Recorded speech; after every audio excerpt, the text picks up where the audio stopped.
স্বাধীনতার পর থেকে এই বিজিবি বাংলাদেশের যে অনবদ্য অসামান্য যে অবদান রেখেছে তা অনস্বীকার্য। অসামান্য অবদান ও গৌরবোজ্জ্বল ভূমিকা রেখেছেন এই আধা সামরিক বাহিনী হয়েও তাদের যে দেশপ্রেম, বীরত্ব, আত্মত্যাগ ইতিহাস রচনা করেছেন। জাতি চিরদিন তার শ্রদ্ধার সহিত স্মরণ করে রাখবে। স্বাধীনতার সময় এই বিজিবি সামান্য স্বল্প এবং সামান্য সংখ্যক হলেও তারা এই স্বাধীনতার সময় মোট 817 জন বীর সৈনিক শাহাদাত বরণ করেন। ইন্না লিল্লাহি ওয়া ইন্না ইলাইহি।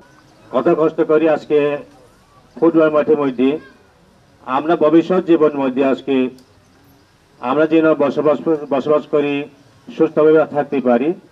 এই কারণে আজকে কিছু আগে আমাদের মলিসা বলে গেছে আমাদের মধ্যে আজকে সীমান্তের মধ্যে যদি আমাদের বিজিবি তারা যদি রক্ষা না করে, তাদের দ্বারা আজকে আমাদের বাংলাদেশের মধ্যে সুস্থভাবে আমরা সুখী শান্তিভাবে আমরা থাকতে পারি। ভবিষ্যৎ জন্মদিন আমরা সুস্থভাবে বসবাস করতে পারি। এই ঈদে জামা জুতো অ্যাক্সেসরিজের ডিসকাউন্ট। আপনারা জানেন যে আমাদের যে একটা মূল মটো রয়েছে বর্তমানে, সীমান্ত হবে, বিজিবি হবে সীমান্তের নিরাপত্তা এবং আস্থার প্রতীক। আমরা সত্যিকার অর্থেই সেই নিরাপত্তা এবং আস্থার প্রতীক হতে চাই। আমার সীমান্তবর্তী যে ভাই বোনেরা রয়েছেন তারা যেন আমাদের কাছে নিরাপদ বোধ করেন, তারা যেন বুঝতে পারেন যে এখানে বিজিবি আছে, আমি নিরাপদ। আমার গায়ে বহিঃশত্রু একটা আক্রমণ হওয়ার আগে বিজিবি সেটা বুক পেতে নিবে। আগে বিজিবির বুকে গুলি লাগবে, এরপরে আমার বুকে লাগবে। আগে বিজিবির বুকে টোকা লাগবে, এরপরে আমার লাগবে। আমি সেই ধরনের নিরাপত্তা এবং আস্থার প্রতীক হতে চাই। আমার বিশ্বাস এবং আমি অনেক আশা করি আপনারা যেরকম আমাদের পাশে আছেন, আপনারা আমাকে কথা দিচ্ছেন যে আপনারা দেশকে ভালোবাসেন এবং মাদকের বিরুদ্ধে আমার পাশে দাঁড়াবেন। আমি আশা করি এবং বিশ্বাস করি যে আপনারা আপনাদের কথাটা রাখবেন। আমাকে হেল্প করেন, আমাকে সহযোগিতা করেন, আমার ইউনিটকে সহযোগিতা করেন। আমি আপনাদেরকে অনেক ভালো রাখার চেষ্টা করব ইনশাল্লাহ।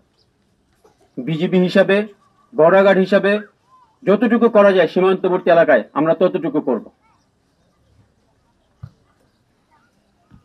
আমার সাধ এবং সাধ্য মিলিয়ে এই বর্ডারকে যতটুকু সুরক্ষিত রাখা যায় আমি তার চাইতে এক বিন্দু কম রাখবো না, একটু হলেও বেশি রাখবো। কথা দিয়ে যাচ্ছি, কিন্তু কম রাখবো না।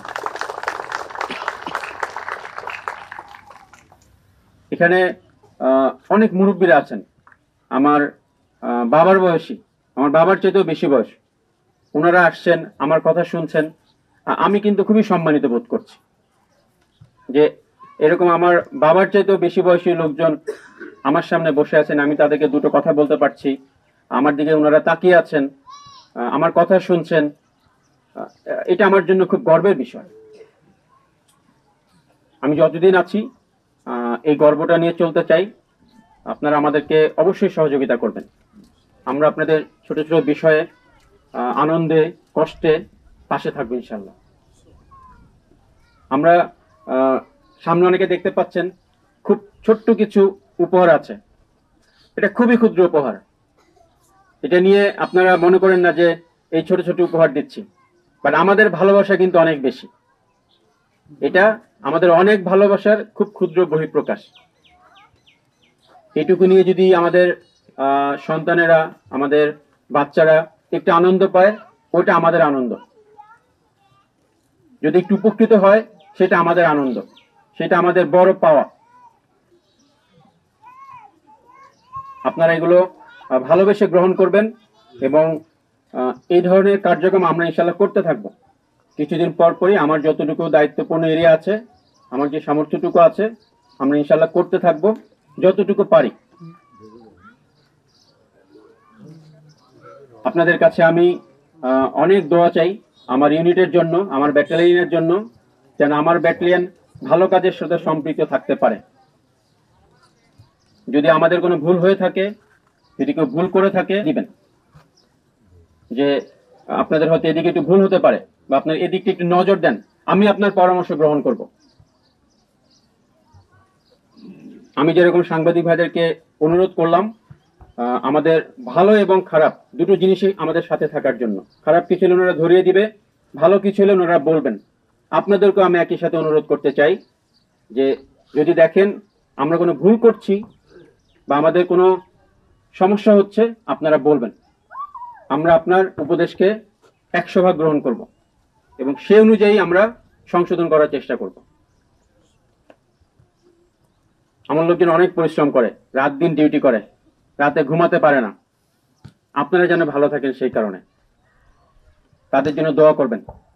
আমি খুব আকুল চিত্তে আপনাদের কাছে দোয়া চাচ্ছি আমার ইউনিটের জন্য, আমার যারা সৈনিক আছে তাদের জন্য, যেন আমরা ভালো কাজের সাথে সম্পৃক্ত থাকতে পারি এবং আপনাদের পাশে থাকতে পারি।